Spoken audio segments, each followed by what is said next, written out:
आज का जो हमारा क्वेश्चन है वो सब्स्टिट्यूशन वाला है। 1/sin3x plus 4 cos x। इसमें हमारे पास जो 3 है और 4 है इसको हम सब्स्टिट्यूट करेंगे, इसीलिए हम इसको सब्स्टिट्यूशन मेथड से सॉल्व करना है। ठीक है, इसकी जगह हम ऐसा कोई सब्स्टिट्यूट लगाएंगे कि sin x के साथ भी sin x आ जाए एक और cos x के साथ भी एक cos आ जाए, क्योंकि हमने वो sin अल्फा और cos बीटा वाले फॉर्मूलाज पढ़े हैं ना, तो हम इसलिए इसको यूज़ करते हैं बाय यूजिंग सब्स्टिट्यूशन।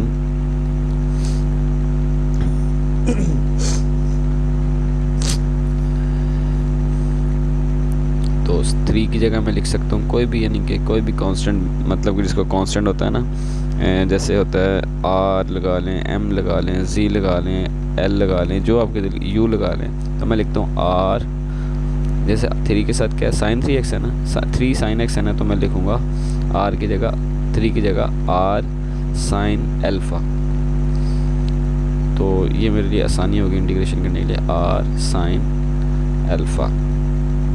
इसी तरह 3 की जगह जब मैं इसको पुट कर दूँगा बाद में, अब रह गया 4 के साथ लिखूँगा r cos है ना, cos x है तो लिखूँगा r cos अल्फ़ा। ठीक है, r cos अल्फ़ा। अब मैंने इन दोनों की वैल्यूज़ को वहाँ पे पुट करना है सिंपल, ताकि मेरा क्वेश्चन जो है वो ज़रा सिंपल हो जाए और मैं इसको आसानी से इंटीग्रेट कर लूँ। ठीक है, अब देखिए 3 की जगह क्या आएगा, r sin अल्फ़ा।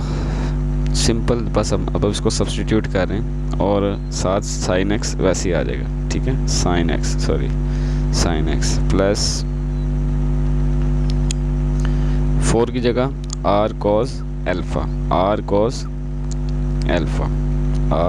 अल्फ़ा लिखेंगे और r के साथ जो cos x था वो cos x as it is आ गई। यहाँ तक समझ आ गई।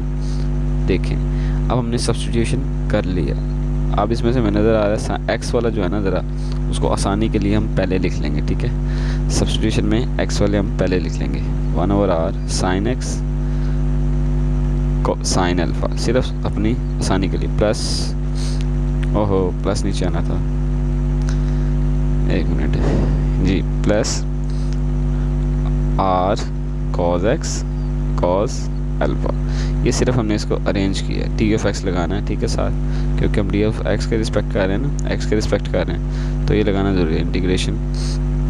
अब देखिए r दोनों में आ रहा है और ये कांस्टेंट है।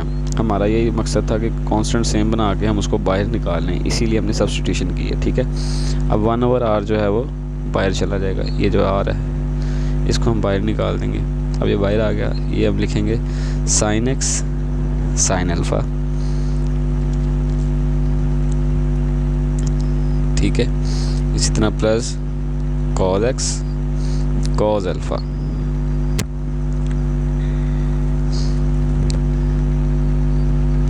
हमने एक ट्रिग्नोमेट्री का फॉर्मूला पढ़ा है, यहाँ पे नज़र नहीं आएगा, मैं नीचे लिख देता हूँ, आपको शायद याद हो, अगर आपने फर्स्ट ईयर या 10th में जब पढ़ा होगा तो आपको याद होगा कि जो होता है ना sin अल्फ़ा cos बीटा,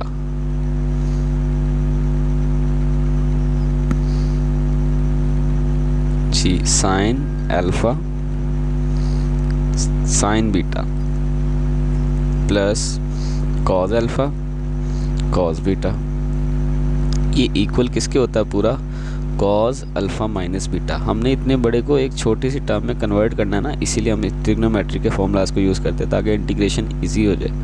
अब इसको मैं सिंपल ऊपर जाके वैल्यू में पुट करूँगा, क्योंकि हमारी जो फॉर्म है इस तरह की है, sine alpha cos beta cos alpha sine beta, ऐसे नहीं है sine alpha sine beta cos alpha cos beta. तो हम लिख सकते हैं cos अल्फ़ा माइनस बीटा इस पूरे फैक्टर की जगह। 1/r कांस्टेंट है, इंटीग्रेशन से बाहर 1 क्या आएगा, cos x क्या है, अल्फ़ा है, तो अल्फ़ा माइनस बीटा यानी कि x माइनस अल्फ़ा। आपने इसमें कंफ्यूज नहीं होना, अल्फ़ा चेंज है यहाँ पे, ठीक है, बीटा नहीं है।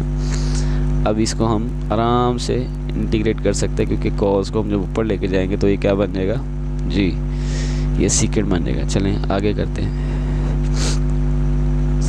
हमारे पास लास्ट टाइम तक क्या आ गया था जी, बोले 1/r इंटीग्रेशन का साइन था, है ना, और 1/cos x माइनस अल्फ़ा। अब हमें पता है cos जो है वो किसका रेसिप्रोकल होता है सीकेंड एक्स का। ये आपने याद कर लेने साथ साथ, नहीं तो इस सवाल में मुश्किल होगी। तो हम इसको लिख सकते हैं सीकेंड अल्फ़ा माइनस बीटा, ऊपर ले जाके हम इसको रेसिप्रोकल कर देंगे ना, लिख देता हूँ साइड पे, आपको याद रहेगा। कॉस एक्स जो होता है वो होता है 1 ओवर सीकेंड एक्स के, ठीक है।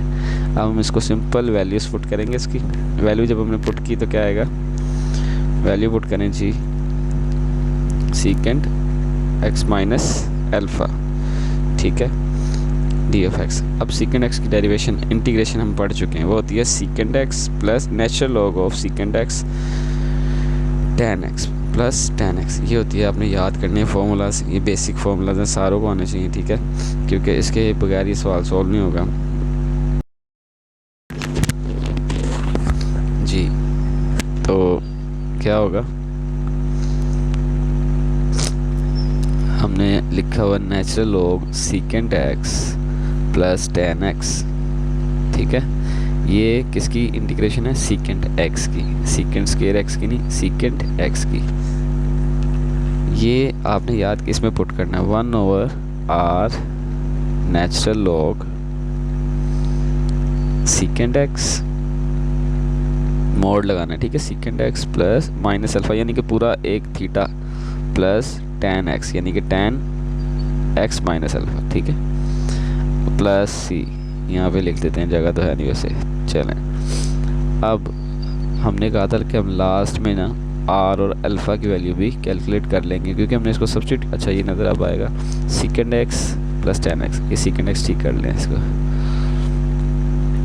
ठीक है, अब नज़र आ रहा होगा सीकेंड एक्स प्लस tan एक्स हमने पुट कर दिया, सीकेंड एक्स प्लस tan एक्स। अच्छा, अब हमने क्या करना है कि जो सीकेंड एक्स है ना, tan एक्स है, इसके अंदर जो अल्फ़ा और आर, पूरे के अंदर जो आर और अल्फ़ा है, इनकी वैल्यू कैलकुलेट कर लेते हैं। ये शुरू से सब्स्टिट्यूशन जब हमने की थी ना, तो हमें वहाँ से मिलेंगे। जैसे हमने आर की वैल्यू निकालनी है तो हम क्या करेंगे, 3 की क्या ली थी, आर साइन अल्फ़ा लिए था ना जी, एक्स,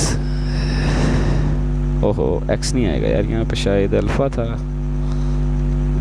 स्केयर ले लिया मैंने, लेकिन मुझे ऐसा लग रहा है कि अल्फ़ा था यहाँ पे, ठीक है स्केयर लेते हैं, बाद में देखेंगे। हाँ ठीक है, हो गया। अब हम इसको क्या करेंगे,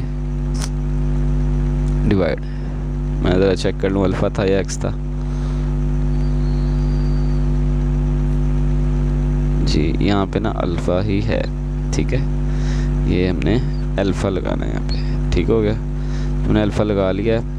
अब ये दोनों को हमने स्क्वायर लिया, अब हम इन दोनों को क्या कर देंगे जी, ऐड कर देंगे दोनों को, 9 + 16 को, यानी कि लेफ्ट हैंड साइड वालों को भी और राइट हैंड साइड वालों को भी, तो हमें आर की वैल्यू मिल जाएगी, क्या था 9 था, 3 का स्क्वायर 9 + 16